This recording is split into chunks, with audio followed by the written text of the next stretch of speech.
வணக்கம். இன்னைக்கு உங்களுக்காக கதை சொல்ல வந்திருப்பது வியல் உங்கள் சகி. இன்னைக்கு நம்ம பார்க்க போற கதையின் பெயர் அண்ணன் வீடு. கதைக்குள்ள போலாமா? செண்பகம், வீட்டை பாத்துக்க. நான் வர ஒரு வாரம் ஆகும். பார்த்து பத்திரமா இருந்துக்கோங்க.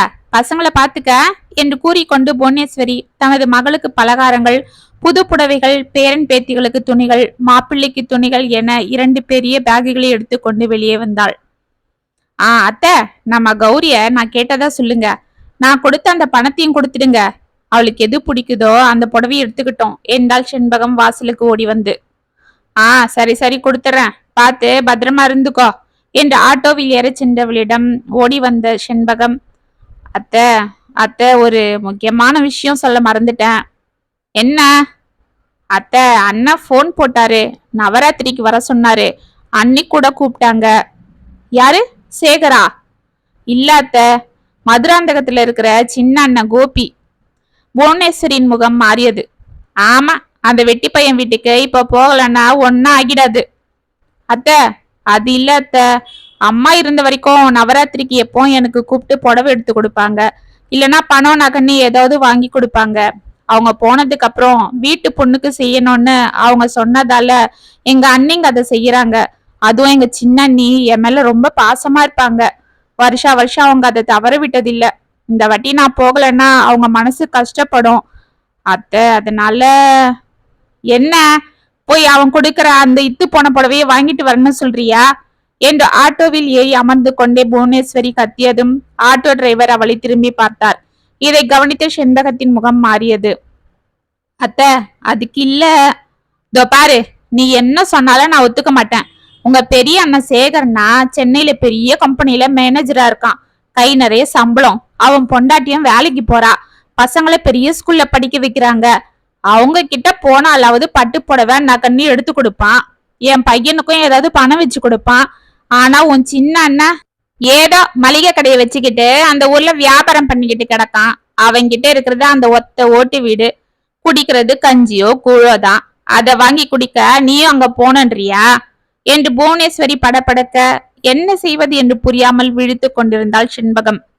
இதோ பாரு, நான் ஊருக்கு போனதும் புருஷனை ஏமாத்தி எனக்கு தெரியாம போயிட்டு வரணும்னு நினைச்ச, அப்புறம் நான் சும்மா இருக்க மாட்டேன் பாத்துக்க என்று கூறிவிட்டு நீ கிளம்புப்பா என்று ஆட்டோக்காரரிடம் கூறினாள் புவனேஸ்வரி.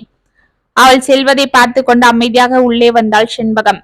அன்று மாலை வீட்டிற்கு வந்த வாசு சோஃபாவில் அமைதியாக அமர்ந்து கொண்டு ஏதோ யோசனையில் இருந்த செண்பகத்தை பார்த்து, என்னம்மா, ஏதோ பலமா யோசனையில் இருக்கிற போல இருக்கு என்று பேக்கை டேபிள் மேல் வைத்துவிட்டு அவள் அருகில் அமர்ந்தான். வாங்க, எப்ப வந்தீங்க? நான் கவனிக்கவே இல்லை. இருங்க, காப்பி எடுத்துட்டு வந்துடுறேன் என்று எழுந்தவளை, இரு காப்பி எங்கேயும் போயிடாது, அத அப்புறம் பாத்துக்கலாம். முதல்ல இப்படி உட்காரு என்று அவள் கையை பிடித்து அருகில் அமர வைத்துக் கொண்டான். அவள் அமர்ந்ததும், இப்ப சொல்லு, என்ன யோசனை? ஒன்னும் இல்லைங்க, எங்க சின்ன அண்ணனும் அண்ணியும் நேத்து போனை போட்டாங்க. நவராத்திரிக்கு வர சொல்லியா? ஆமாங்க. சரி, போயிட்டு வா. அதுக்கே இப்படி உம்முன்னு உக்காந்துருக்க? இல்லைங்க, அத்தைதான் ஊருக்கு போகும்போது உங்க சின்ன அண்ணன் வீட்டுக்கு போக கூடாதுன்னு கண்டிஷனா சொல்லிட்டு போயிட்டாங்களே. அட, அவங்களுக்கு என்ன தெரியவா போகுது? அவங்கதான் ஊருக்கு போயிருக்காங்கல்ல, அவங்க வர்றதுக்குள்ள நீ வந்துடு. அட, நீங்க ஒண்ணு, அவங்களுக்கு இங்க என்னென்ன நடக்குது, நம்ம வீட்டுக்கு யாரு வரா, என்ன ஏது, நம்ம எங்க போறோம், இதெல்லாம் நியூஸ் போயிட்டேதான் இருக்கும். அப்படியா? யாரு சொல்றது? வேற யாரு, பக்கத்து வீட்டுல இருக்காங்களே பிரியா, அவங்க மாமியார் தான். பாரு, காம்பவுண்ட் உள்ளேயே ஆளை செட் பண்ணி வச்சிருக்காங்களே எங்க அம்மா. அவங்களுக்கு உங்க சின்ன அண்ணனை பிடிக்காது, ஆனா அவருதான் உன் மேல பாசமா இருக்காரு. உங்க பெரிய அண்ணன் உன்னை கண்டுக்கிறதே இல்ல, ஆனா அம்மாக்கு அவங்க வசதியா இருக்கிறதால அவங்களதான் பிடிக்கும். பணத்தை விட பாசம் பெருசுன்னு என்னைக்கு எங்க அம்மாக்கு புரியுதோ அப்பதான் எங்க அம்மா திருந்துவாங்க. ஏங்க, அண்ணன் வேற எனக்காக எதிர்பார்க்கும். இன்னைக்கு அநேகமா போன் போட்டுடும் பாருங்க என்று அவள் கூறிக்கொண்டு இருக்கும் போதே கோபியிடம் இருந்து போன் வர, பாருங்க, எங்க அண்ணனுக்கு என்ன பதில் சொல்றது? அத்தை பேச்சு மீறி போனா அவ்வளவுதான், வீடே ஒரு வழியாகிடும். ஆமா செண்பகம், சரி, எப்படியாவது சமாளி. எப்படிங்க, அவங்க கிட்ட மூஞ்சில் அடிச்ச மாதிரி நான் வரலன்னு சொல்றது? அப்படி சொல்லாத, ஏதாவது சாக்கு சொல்லி சமாளிச்சுடு என்று தன் கணவன் கூற, தர்ம சங்கட நிலையில் போனை எடுத்தாள் செண்பகம். அம்மாடி செண்பகம், என்னம்மா கிளம்பிட்டியா? நாளைக்கு வெள்ளிக்கிழமை, அதனால நீ இன்னைக்கே வந்துடுவேன்னு உங்க அண்ணி உனக்காக ஸ்பெஷல்லா சாப்பாடு ரெடி பண்ணிட்டு இருக்கா. எத்தனை மணி பஸ்ஸுக்கு வரேன்னு சொல்லு, நான் பஸ் ஸ்டாண்டுல வந்து நிக்கிறேன்.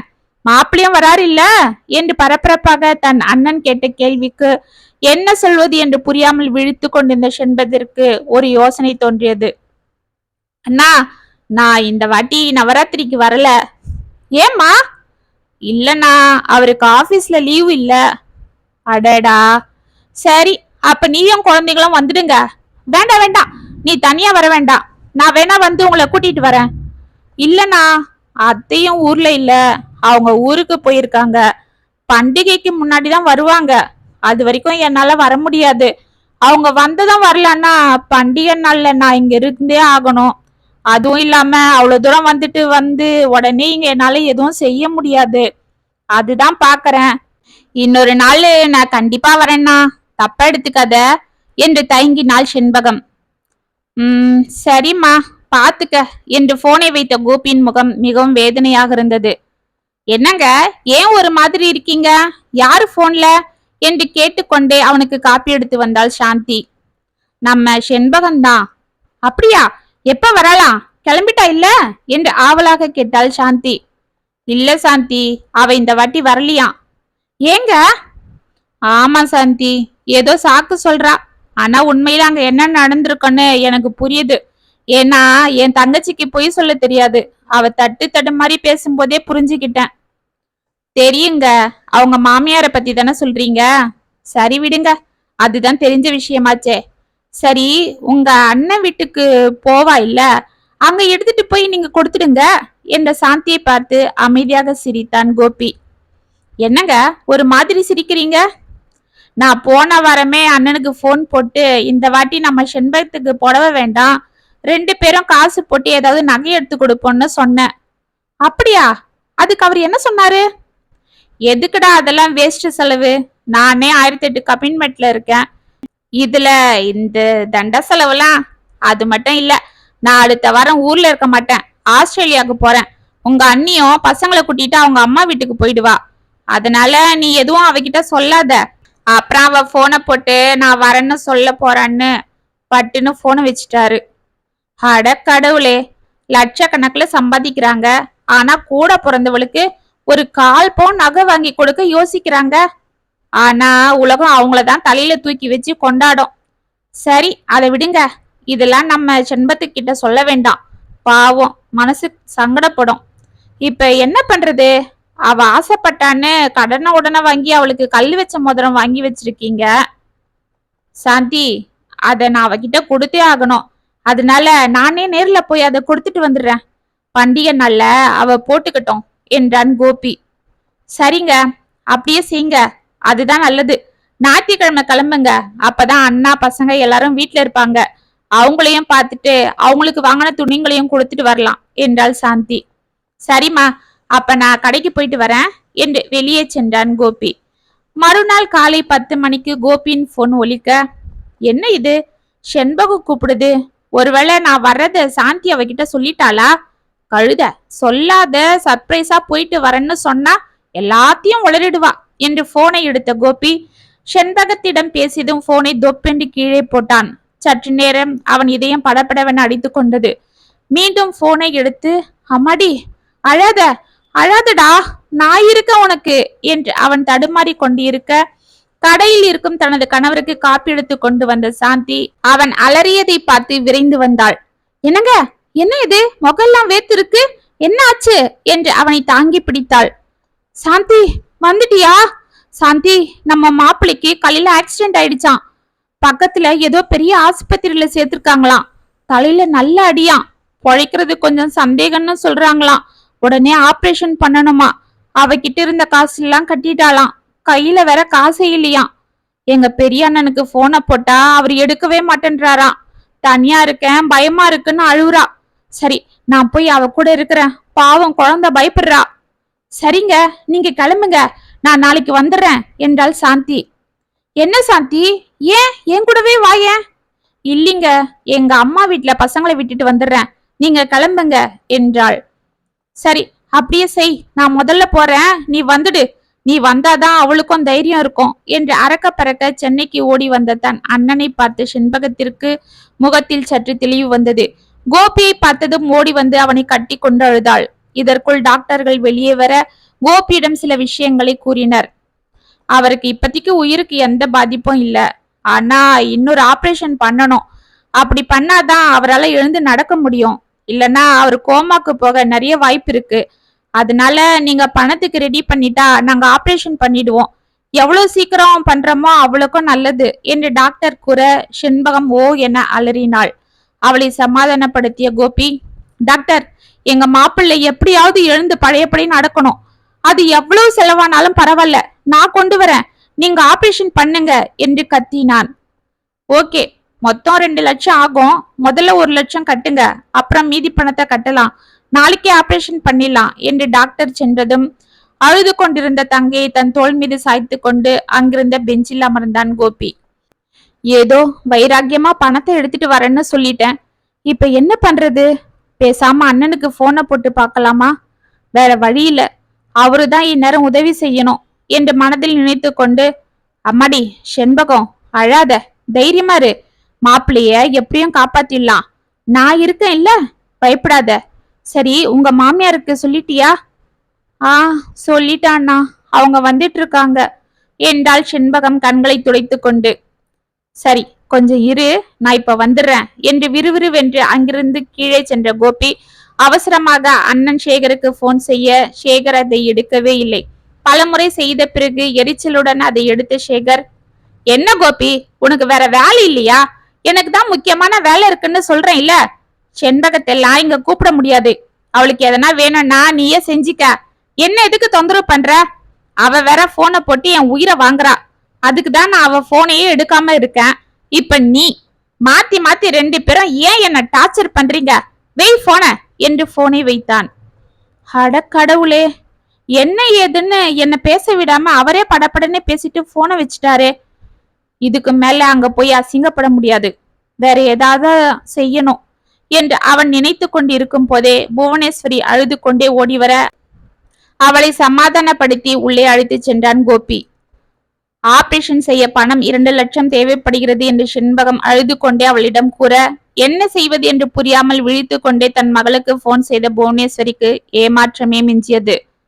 செண்பகம், உன் நாத்தனார் காரியம் கையை விரிச்சிட்டா, உங்க பெரிய அண்ணனுக்காவது போனை போடேன் என்றாள்.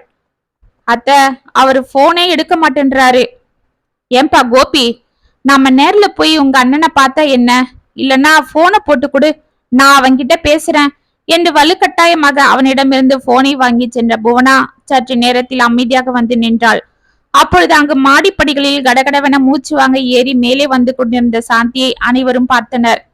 அண்ணி என்று செண்பகம் ஓடி சென்று அவளை கட்டி கொண்டாள்.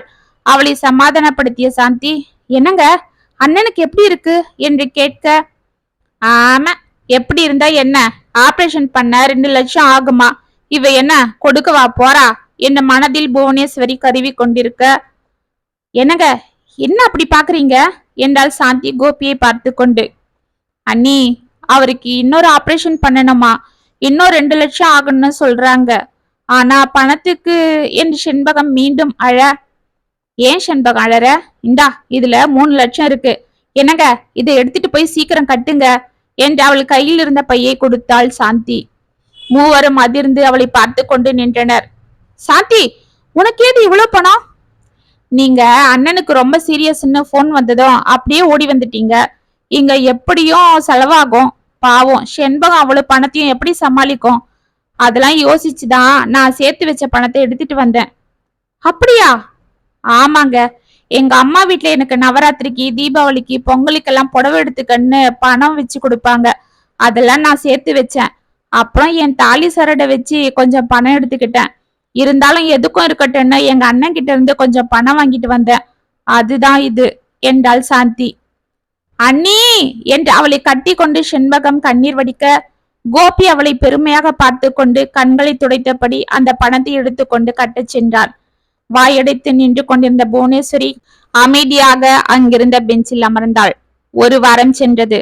அன்று தனது கணவருக்கு சாப்பாடு கொடுத்து கொண்டிருந்த செண்பகம் கோபியும் சாந்தியும் உள்ளே வர, வாங்கண்ணா வாங்க அண்ணி என்று பரபரப்பாக எழுந்து கொண்டாள். வாங்க மச்சான், வாமா சாந்தி என்று படுக்கையில் இருந்து மெதுவாக எழுந்தான் வாசு. இருக்கட்டும் மாப்ள, படுத்துக்கோங்க. இப்ப எப்படி இருக்கு என்று கோபி வாசுவிடம் ஆறுதலாக கேட்க, அதுதான் நீங்களும் தங்கச்சியும் என்ன பழைக்க வச்சிட்டீங்களே மச்சான் என்று கோபியின் கைகளை பிடித்து கொண்டான் வாசு. என்னன்னா நீங்க இப்படிலாம் பேசிக்கிட்டு என்று சாந்தி கூறுவதற்குள், அம்மாடி அவன் சொல்றதுதான் சரி. 1000 தான் ஒருத்தனுக்கு பணம் காசு இருந்தாலும் நல்ல குணம் இருந்தாதான் அதுக்கு மரியாதை. உங்க பெரிய அண்ணன் கிட்ட இருந்த பணத்தை பார்த்து அவங்கள மதிச்சேன். அதை விட பாசம் பெருசுன்னு இருந்த உங்களை மதிக்காம விட்டுட்டேன். ஆனா அந்த பாசத்தால நீங்க அந்த பணத்தை எடுத்துட்டு வந்து கொடுத்து ஒசந்துட்டீங்க. ஆனா உங்க அண்ணன் என்று தலையை குனிந்தாள். ஆமா அத்தை, அன்னைக்கு எங்க சின்ன அண்ணன் கிட்ட இருந்து போனை வாங்கி எங்க பெரிய அண்ணன் கிட்ட பேசுனீங்களே, எங்க அண்ணன் பேசினாரா? நான் கேட்கவே மறந்துட்டேன் என்றாள் செண்பகம் ஞாபகம் வந்தவள் போல். பேசனா, நல்லா எனக்கு உரைக்கிற மாதிரி பேசனா. உங்க சின்ன அண்ணன்னு நினைச்சுக்கிட்டு அவன் பேசின அந்த வார்த்தைகளை கேட்டதும் அப்புறம் தான் தெரிஞ்சுது அவன் உங்க மேல வச்சிட்டு இருந்த பாசத்தை. சரி விடுங்கம்மா, அவர் அப்படிதான். சரி செண்பகம், நவராத்திரிக்காக உங்க அண்ணன் உனக்கு பிடிக்குமேன்னு கல்லு வச்ச மோதிரம் வாங்கி வச்சாரு. ஆனா நீ வரலன்னு சொன்னதும் அவரு ரொம்ப வேதனைப்பட்டாரு. அவரே அந்த ஞாயிற்றுக்கிழமை வரதா இருந்தது, அதுக்குள்ள இப்படி ஆகிடுச்சு. அதனால நாங்களே இப்ப அதை எடுத்துட்டு வந்துட்டோம். ஏன்னா அண்ணனுக்கு உடம்பு சரியானாலும் அம்மா எப்படியும் உங்களை இங்க அனுப்ப மாட்டாங்க, அதுக்குதான் என்று சாந்தி தயங்க, செண்பகம் அதை வாங்காத என்று புவனா கத்தினாள். அனைவரும் அதிர்ந்து அவளை பார்க்க அவள் முகத்தில் புன்னகை தவழ்ந்தது. செண்பகம், வாசுக்கு உடம்பு சரியானதும் நம்ம எல்லாரும் உங்க அண்ணன் வீட்டுக்கு போலாம். அங்க முறைப்படி உங்க அண்ணி வச்சு கொடுக்க மஞ்சள் குங்குமத்தோட வாங்கிட்டு வா என்றாள் புவனேஸ்வரி. அனைவர் முகத்திலும் ஆனந்தம் பொங்கியது. இத்துடன் அண்ணன் வீடு கதை முற்றும். உங்களுக்காக நான் எழுதின இந்த கதை உங்களுக்கு பிடிச்சிருந்தா கமெண்ட்ஸ்ல சொல்லுங்க, லைக் பண்ணுங்க, ஷேர் பண்ணுங்க, மறக்காம சப்ஸ்கிரைப் பண்ணிக்கோங்க. மீண்டும் நாளைக்கு வேற ஒரு சுவாரஸ்யமான கதையோட உங்களை சந்திக்கிறேன். அது வரைக்கும் இணைப்பிலே இருங்க. இப்படிக்கு வியல் உங்கள் சகி.